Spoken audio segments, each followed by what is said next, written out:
7월 23일 방송을 시작하겠습니다. 미국 SEC 리플 소송 판결 문제 있다. 항소 가능성을 시사하였다. 신리플 변호사인 존 디튼 변호사도 SEC는 리플 사건을 상고해도 결과를 뒤집지는 못할 것이다. 엑셀페 가격이 968원. 자, 음봉이 좀 터졌죠? 그러고 나서 양봉의 아래 꼬리를 달아주고 있습니다. 강력한 급등 이후에 차익 실현 물량 다시 한번 상승, 그리고 일부 고려에 대한 차익 실현 물량과 손바뀜이 일어나면서 양봉이 나와주고 있어요. 가격이 좀 흔들거렸죠. 항소에 대한 불확실성 또는 기간 투자에 대한 물량 또는 고려에 대한 손바뀜. 우리는 지난 2년간 우리 이들의 휘두름에 상당히 많이 놀아나왔죠. 이제는 아시겠죠? 야, SEC가 항소를 한다는데? 야, 기간 투자자에 대한 부분이 아직 결정나지가 않았는데? 이거 막 어떻게 될지 모르겠다는데? 야, 고래가 막 던진다는데? 우리는 충분히 겪어왔습니다. 뭐에 집중을 하면 되죠? 우리는 가치에 집중을 되는 겁니다. 가치에 집중을 하면 목적지에 도착할 수가 있겠죠. 끊임없이 이들이 도구로 사용해왔다. 크게 볼까요? FTX는 도구로 사용하지 않았나요? DCG까지 도구로 사용하지 않았나요? 지금 미국 연준이 제롬 파월 의장에 나와서 금리를 올리겠다 내리겠다 계속 시장을 컨트롤하고 있지 않나요? 그쵸? 그리고 인프라는 계속 확장해 나가고 있지 않나요? 우크라이나 전쟁 또한 러시아가 우크라이나를 침공하고 나서 물가가 급등했죠. 그리고 연준은 금리를 올렸습니다. 심지어 F-16 전투기로 저공 비행을 하고 있죠. 코로나 팬데믹 또한 제가 음모론을 대입해서 짧게 설명을 드렸죠. 그쵸? 우리는 설계자의 머릿속에 들어가서 결국 이 마라톤을 완주한다면 이 정도는 그냥 이제 지나가는 개가 웃을 일이구나. 떨어지면 땡큐하고 받아주면 되겠죠. 다만 가격이 상승이 나왔으니까 변동성은 받아들이셔야 되겠죠. 그쵸? 조금 있으면 FOMC가 며칠 남지가 않았죠. 연준 회의 앞두고 달러가 강세이다. 제롬 파월 연준 의장은 매파일까? 긴축일까? 비둘기일까? 이에 따라 코인 시장은 어떤 영향을 받을까? 참 좋겠습니다. 그들의 한마디에 따라서 또는 그들의 결정에 따라서 시장을 컨트롤할 수가 있고, 그리고 실물 시장, 파생 상품 시장까지 다 컨트롤할 수가 있으니까 참 배부르겠습니다. 실물 시장보다 몇 배가 큰 파생 상품 시장, 명분으로는 해지이죠. 그러나 저는 그것 또한 통제의 수단으로 보고 있었다. 시장을 컨트롤하기 위한. 감이 오시겠죠? 제가 항상 언급드리는 설계자의 머릿속, 의도를 파악하려고 저는 상당히 노력을 해왔습니다. 전반적으로 한번 시장 흐름을 쭉 한번 보시고 갈까요? 자, 먼저 증시부터 한번 볼까요? 증시부터 한번 쭉 볼게요. 시장 지표와 함께. 간밤에, 자, 금요일 밤이었죠? 나스닥은 0.2, 다우는 0.01, S&P는 0.03. 자, 보합권에서 움직였어요. 자, 지표상으로 보시죠. 원화가 일부 약세였다. 그쵸? 달러가 일부 강세였다. 요만큼 강세였어요. 엔화가 엄청난 약세였다가 최근에 강세였다가 다시 약세로 가고 있네요. 그쵸?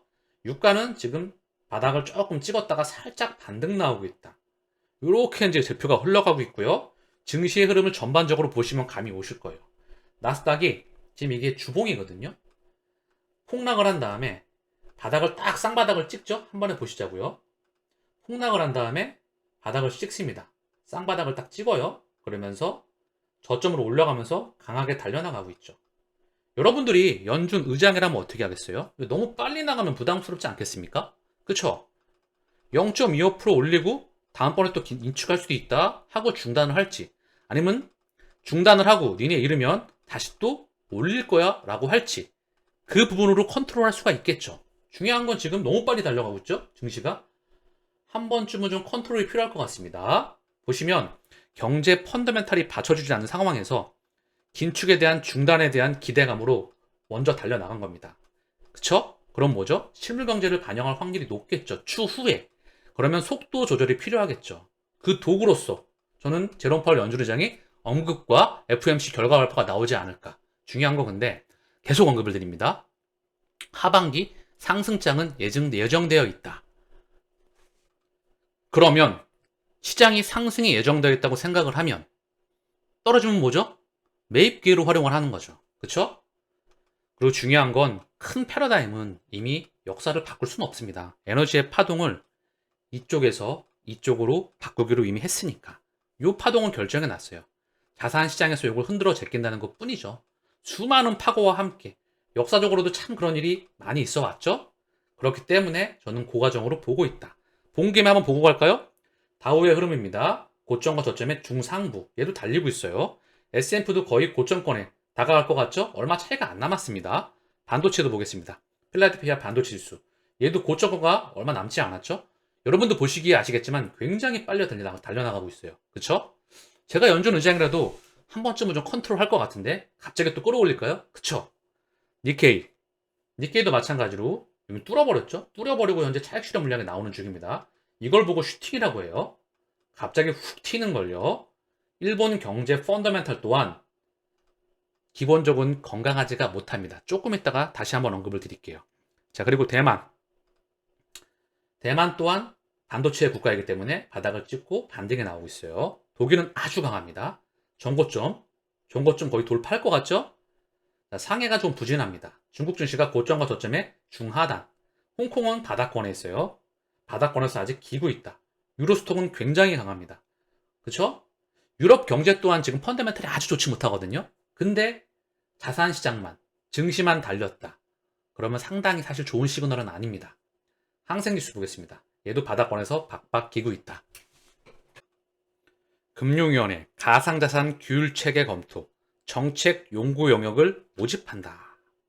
금융위가 가상자산 2단계 입법을 위한 가상자산 규율체계를 검토하며 현재 정책 용구 영역을 모집하고 있는 것으로 확인되었다. 앞서서 제정된 법안은 1단계 법안으로 이용자 보호와 불공정 거래 행위에 초점을 맞추고 있어서 코인 발행 등 포괄적 사업자 업권법은 2단계 과제로 남아있다. 금융위는 가상자산 규율체계 입법 의견을 포함한 개선 방안을 검토해서 내년 7월 법 시행 전까지 소관 상임위에 보고할 예정이다. 자, 계속해서 진행이 되고 있습니다. 일본 물가, 미국 앞질렀다. 임금도 올려야 디플레 벗어난다. 사실 이거 굉장히 위험한 시그널이거든요. 일본의 소비자 물가 지수가 전년 같은 달 대비해서 3.3%로 3%인 미국을 앞질렀다. 일본이 약 8년 만에 미국 CPI를 넘어서는 두드러진 수치가 나왔으나 자세히 들여다보면 빠진 부분이 있다. 임금 상승이다. 그래서 미일의 CPI가 역전됐지만 일본의 임금 상승은 초라하다고 지적되었다. 임금 상승이 진행되면 소비가 얼어붙고 경제 성장에도 영향을 미칠 수밖에 없다. 이 말이 나오고 있죠. 제가 이 기사를 해석하는 걸 한번 볼게요. 보시면 일본은요 지금 노답이에요. 노답. 일시적으로 엔화를 약세를 만들어서 경제를 다시 리바이벌 시키고 있습니다. 그리고 증시와 함께 자산시장과 함께 실물 경제도 돌리고 있죠. 그런데 중요한 건 금리를 못 올리고 있어요. 안 올리는 게 아니라 못 올리는 겁니다. 만약에 일본의 물가가 진짜 폭등을 하게 되면 일본 중앙은행이 금리를 올리게 된다. 그러면 엔화는 박살이 날 확률이 높습니다. 그 시기와 맞물리지 않을까. 새로운 세상 또한 미국의 달러가 박살이 나고 엔화도 박살이 나고 유로화도 박살이 나는 그 세상이 새로운 집을 만들어가는 과정에 있다 보고 있습니다. 저는 말입니다. 전 세계는 해결되지 않는 부채에 시달리고 있습니다. 그걸 해결하기 위해선 새로운 시스템이 필요하죠. 신아메리카 대륙 같은 새로운 판때기가 필요한 겁니다. 대한민국 또한 해결이 되지 않고 있죠. 가계부채. 천문학적인 가계부채가 해결이 되지 않고 있습니다. 대한민국의 미래를 잠깐 예측해 볼까요? 굉장히 한 국가의 시스템도 단순합니다. 얼핏 보면 엄청나게 복잡하게 이루어지는 것처럼 보이지만 한 국가의 내가 국가를 경영한다고 한번 생각을 해볼게요. 그렇죠? 굉장히 그렇게 어렵지 않아요. 첫 번째, 산업이 먹여 살리죠. 산업 경쟁력이 있느냐. 대한민국이 한강의 기적을 이루었잖아요. 그렇죠? 여기에 인구가 젊고 건강하냐. 그렇죠? 한 국가의 인적 자원 능력은 교육 수준과 인적 역량은 어느 정도이냐. 이런 것들이 맞물리겠죠. 그렇죠? 대한민국의 산업 경쟁력은 30년에서 40년 세계를 주도화했죠. 한강의 기적을 만들면서 무역 8강 이렇게 기적을 만들어 왔죠. 근데 다음번 4차 산업에서는요. 대한민국의 산업군이 아주 베스트로 들어가기에는 쉽지가 않을 것 같아요. 반도체, 조선, 철강, 석유화학, 자동차 부품, 디스플레이, 가전, 유무선 통신기기, 건설기기, 해운, 철강. 이 시대가 끝나가거든요. 그럼 반도체인데요. 그쵸? 반도체에서도 파운드리, 그리고 비메모리 쪽으로 좀 더 성장을 해야 되겠죠. 소프트웨어 쪽으로. 자, 그리고 중요한 건 요 기반에서 바로 건강하게 오래 사는 헬스케어 산업과, 왜냐하면 전 세계 인구는 고령화와 재정 적자로 시달릴 수밖에 없습니다. 이 시장은 커질 수밖에 없어요.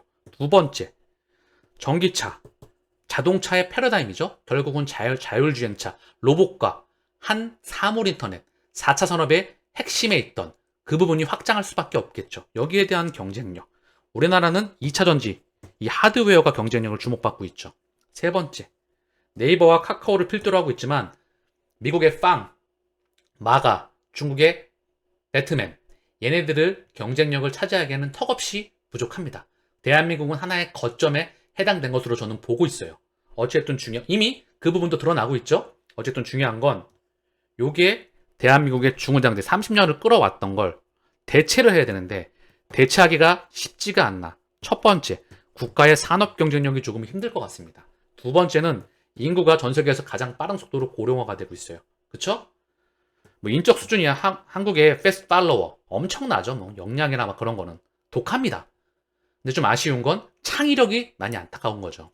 그 부분에서 새로운 정보를 좀 습득을 해서 항상 여러분들께서는 조금 유연하게 기존의 관념의 허구를 버려버리고 누가 보면 또라이다 하는 거를 상당히 또 즐기세요. 아니면 말을 안 하셔도 되는데 그 99명의 나를 또라이도 보더라도 나는 99명을 어떻게 볼 수 있을까요? 이제 여러분들은 아시겠죠? 제가 떨어지면은 슬퍼하지 말아라. 올라가면은 좋아하지 말아라. 이런 말하면 미친놈 아닙니까? 근데 우리 눈에는 그들이 어떻게 보이죠?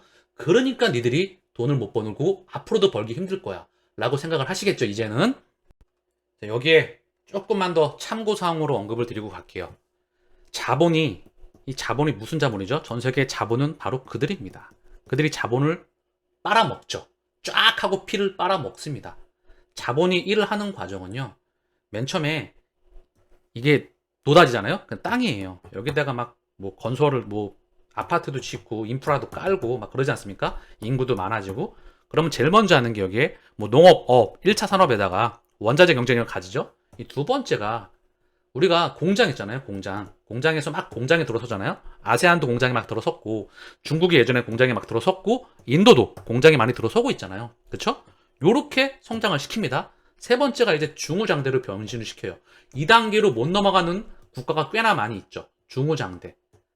각 국가의 경쟁력과 더불어서 그들이 키워주는 겁니다. 밀어주는 거예요. 그 다음 세 번째가 바로 원천 기술을 가질 수 있는 그 4차 산업의 핵심 기술로 넘어가야 됩니다.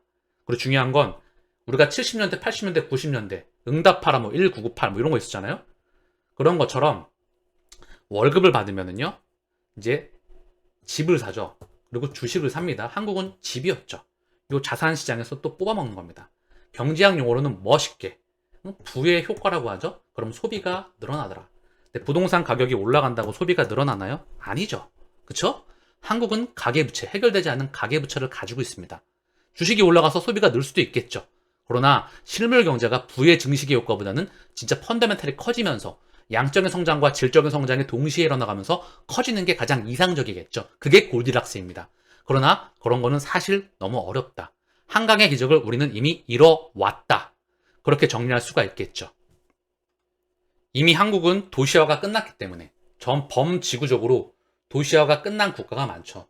그럼 자본이, 물질이 어디 가서 또 탐욕스럽게 먹을 곳을 찾을까?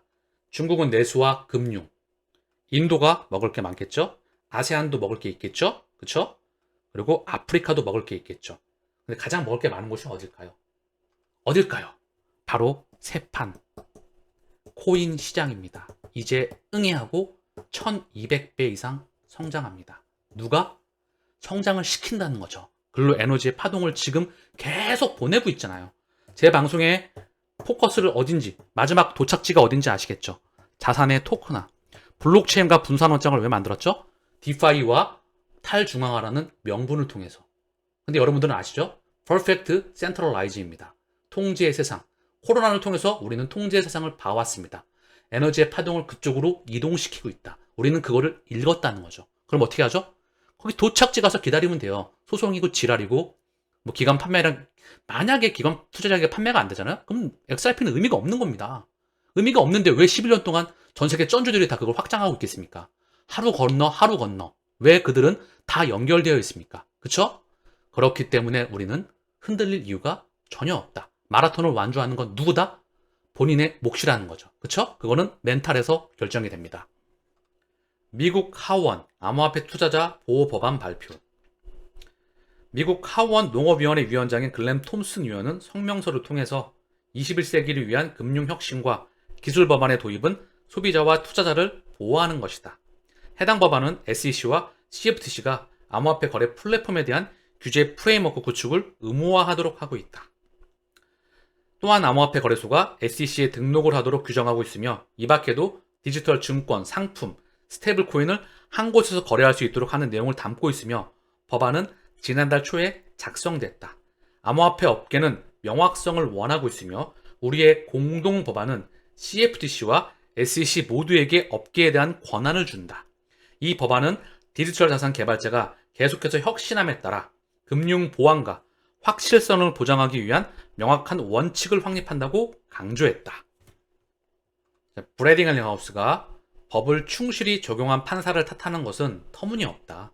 우리 모두는 집행에 의한 더 이상의 규제가 아닌 입법만이 명확한 규칙을 제공하고 소매업을 보호할 수 있는 유일한 방법이라는 것을 알고 있습니다. 더 많은 국회의원들이 좋아하는 것을 보게 되어 기쁩니다. 이제 법안이 만들어져서 진행이 되어줘야 되겠죠. 그쵸? 결국 과정이다. 최고 은행가, 어떤 금융 전문가신 것 같아요. 재무관리 전문가. 이분이 XRP는 가격이 장기적으로 저렴하게 유지될 수가 없다. 그 근거를 얘기해주고 있습니다. 저는 필터링을 해서 받아들이는데요. 핵심만 좀 보겠습니다. 자, 이분이에요. 샤넨 샵이라고 하시는 분인데요. 이분은 저명한 글로벌 은행의 재무관리 전문가라고 하십니다. XRP 미래에 대해 설득력 있는 관점을 표명했습니다. 자, 그러면서 개인 투자자가 XRP 가격에 큰 영향을 미치지 않을 것이라고 주장했습니다. 대신 기관 투자자의 유입은 XRP의 가치를 높이는 동시에 더 많은 거래량을 가능하게 할 것입니다. 연방준비은행, 미국 중앙은행, 은행 및 기업과 같은 중요한 플레이어가 자금을 XRP에 투입하기 시작하면 광활한 바다의 피라미처럼 0.1%의 소매 점유율이 가려질 것이라고 말했습니다. 이 말은 뭐죠? 진짜 쩐주들이 CBDC의 상용화가 도착을 하고요. 2025년 기준점이라고 언급을 드렸죠. 새로운 세상이 펼쳐지게 돼 있으면 그 끝을 누구도 알 수가 없다. 그 이야기를 해주는 겁니다. 그래서 이 부분 또한 참고로 해서 저는 그냥 받아들일 뿐입니다. 이 방송을 통해서 여러분들은 펀더멘탈이 끊임없이 확장해 나가는 것을 보고 계시기 때문에 전문가는 궤적에 따라 XRP 랠리를 1.4달러, 3.7달러 또는 200달러로 계획합니다. 에그라 크립토님이죠. 패턴 분석을 해주신 거예요. 이 자료를 기반으로 해서 기사가 나왔던 것 같습니다. 자, 보면 항상 이 부분을 말하죠. 거래량이 터짐과 함께 이 패턴이 나오면 여기서도 마찬가지로 거래량이 터지면서 이 패턴이 나올 수가 있다. 그 말을 언급하고 있죠. 그래서 그 가격을 지금 1.4달러, 3.7달러, 200달러로 언급하고 있는 부분입니다. 리플이 싱가포르에서 직원 수를 2배로 늘렸습니다. 리플은 싱가포르 통화청, 싱가포르 중앙은행의 승인에 따라 계속 확장됩니다. 영국과 싱가포르에서 계속 확장하고 있다. 자, 더불어서 디로컬, 브라질 중앙은행으로부터 결제기간 라이센스를 받았습니다. 디로컬은 브라질 중앙은행으로부터 결제기관으로 허가를 받아 1년의 금융 서비스를 제공하고 픽스에 참여할 수 있게 되었습니다. 자, 이 디로컬이 뭐하는 회사일까? 먼저 볼까요? 이 디로컬은요, 미국 증시에 상장되어 있습니다. 나스닥에. 우루과이를 기반으로 한 회사로서 글로벌 판매자들을 시장 이용자들과 연결해주는 업무에 초점을 두고 있다. 글로벌 판매자들이 안전하고 효율적인 방법으로 온라인 결제, 지급 서비스를 받을 수 있게 한다. 이 회사의 클라우드 기반 플랫폼은 약 20여 개 국가에서 지원이 된다. 이 회사는 글로벌 판매자들이 600개 이상의 지역에 서로 다른 지불 방식을 연결할 수 있게 지원하여서 지역 시장의 확장을 돕는다. 이 회사의 주요 업종에는 소매어, 스트리밍, 승차권, 금융기관, 광고, 서비스 주소의 소프트웨어, 그리고 여행, 온라인 합습, 게임 등이 있다. 자, 그럼 내가 이걸 왜 만들었죠? 말씀을 드렸죠? 리플 클라이언트, 디로컬, 아마존과의 파트너십 확대로 국제 판매자가 브라질에서 상품을 판매할 수 있도록 합니다. 이미 지금으로부터 2년 전 이야기이죠. 리플의 파트너사입니다. 그래서 이 파트너사가 브라질 중앙으로부터 결제기간 라이센스를 받았다는 소식이죠. 끊임없이 인프라는 확장하고 있다. 마켓메이커 퀴락, 리플이 이끄는 VC로부터 7,200만 달러 모금하였다. 2022년 11월. 여기서 우리가 참고할 만한 부분이 있습니다. 결국 이들은 다 뿌리가 연결되어 있구나. 디지털 자산 거래를 위한 마켓메이커 플랫폼인 키락이 7,200만 달러 투자를 받았다. 리플이 주도했던 라운드에서 6 핀테크 벤처, 여기는 6그룹의 투자 부분입니다. 6그룹 많이 들어보셨죠? 스위스 증권거래소, 스위스 거래소, 여기는 다시 한번 SBI와 연결됩니다. 한번 확인하고 가시죠. 6그룹입니다. 6는 스위스 금융센터의 인프라를 운영합니다. 증권거래, 금융정보 처리, 결제거래 관련 서비스를 제공하고 디지털 인프라를 구축하고 있습니다. 여기 보시면 6 스위스 거래소 보이시죠? 이 6 스위스 거래소는 또 어디랑 연결되냐면요. 바로 SBI 6, 싱가폴 디지털 자산 합작 투자를 발표하였다. 2020년이죠. 일본 SBI 그룹은 2020년에 출시된 싱가폴 디지털 자산 거래소를 만들기 위해 스위스의 6와 협력하고 있습니다. SBI 디지털 에셋, 6 디지털 익스체인지 간의 거래이다. 특히 SDX는 R3의 코다를 사용하고 있으며 SBI는 R3의 최대 외부 투자자이다. 감이 오시죠? 저한테 오늘 질문하셨던 분이 있어요. 이걸 보시면 조금 감이 오실까요? 질문 내용은 제가 저녁에 조금 답변을 드릴게요. 경쟁하지 않습니다. 함께 인프라를 깔아 나갑니다. 어쨌든 중요한 건 다시 돌아와서 키락, 시장 조성에서의 사명과 역할. 키락은 시장 조성사로서 암호화폐 시장의 매수 매도 가격에 대한 중개자 역할을 한다. 이 회사의 서비스에는 초기 암호화폐 시장에 대한 기간 투자자의 진입을 촉진하는 것도 포함이 된다. 암호화폐 시장의 유동성을 유지하는 시장 조성사에게 더할 나위 없이 좋다. 키락은 FTX에서의 보유 지분을 대부분을 철회했지만 일부는 남아있다. 이 큐락이 FTX의 보유 지분을 갖고 있었네요. 아직도 일부는 남아있다. 그럼 얘도 FTX와 연결이 되어 있겠죠. 그럼 FTX의 투자자는 누구였냐? 알고 계시죠? FTX 채권자만 100만 명이다. 소프트뱅크, 비전펀드, 테마섹, 블랙록도 물렸다. 블랙록, 캐나다 교세연금, 싱가포르 구프펀드 테마섹, 일본 소프트뱅크의 비전펀드 등 알려진 거대 채권사만 10만 곳에 이른다. 이쯤 되면 여러분들은 감이 오셔야 돼요. 제 개인적으로 FTX는 의도적이구나. 그죠? 그쵸? 얘네가 밑그림을 다 만들어가고 있구나. 제가 그때 한번 언급을 드렸어요. 손가락 하나 자르는 거다. 손가락 하나 잘리고 그리고 나서 시장을 다시 컨트롤할 것이다. 미니 양털 깎기이다. 그 말씀을 드렸죠. 그쵸? 양털이 아직 많이 자라나지 않았으니까 그냥 손가락 자른 걸로 하나 표현해 드릴게요. 다시 리바이벌 시키겠죠. 대중 투자의 참여를 차단하면서 결국 끌어올렸습니다. 그때가 바로 빤스까지 들어갈 수 있었던 속칭 기회였던 것이죠. 자, 지난 목요일이었죠. 이미 알고 계신 분도 계실 거라 생각합니다. 미국의 공화당 대통령 후보 패트릭 라일리. 제가 일전에 한번 언급드렸었죠. XRP가 11달러에 도달하면 비트코인 시총 넘는다. 11달러. 큰 그림에서 보면 저는 개인적으로 작은 부분이라 생각을 합니다. 아주 작은 부분. 11달러에 도달을 하면 비트코인 시총을 넘는다. 물론 비트코인도 계속 시가총액이 커지겠죠. 그쵸? 근데 지금 가격에서 XRP가 비트코인의 시총을 넘는다면 미친놈이란 말을 듣겠죠. 여러분들은 뭐죠? 그 말을 아주 일상적인 걸로 받아들이셔야 됩니다. 패트릭 라일리 미국 공화당 대통령 후보가 자신의 트위터를 통해 XRP가 11달러에 거래된다면 비트코인의 시가총액을 넘어설 것. 이것은 만약의 문제가 아닌 언제의 문제이며 얘기하며 우리가 알고 있는 부분이죠. 언제의 문제다. 시기의 문제만 있을 뿐이다. 리플 커뮤니티에 언제 이러한 일이 일어날지에 대해 추측해달라고 요청하였다. 제 찐 구독자님이 댓글로 알려주셨어요. 여러 번 그것도 알려주시더라고요. 속보, 리플사 공식 공지. 영국의 암호화폐 사업자 라이센스 신청하였다. 이것은 리플과 XRP 기간 판매 현실화이다. 리플 우호국 영국 거점으로 XRP 기간 판매 통로 확보 전략. 암호화폐와 리플 적극 옹호론자인 영국 총리 수넥과 전략적 동반자 관계 형성 중. XRP를 미국에서 기간에 못 팔면 영국에서 팔아라. 리플사는 영국 암호화폐 사업자 사실상 확정이다. 영국 통해서 XRP 기간 판매 통로를 확보하였다. 이렇게 댓글로 남겨주셨거든요. 요거 제가 설명을 다음 주 드리려고 하면 출처도 한번 좀 남겨주시면 좋겠어요. 댓글로 남겨줘서 정말 감사드리고 출처 또한 남겨주시면 감사하겠습니다.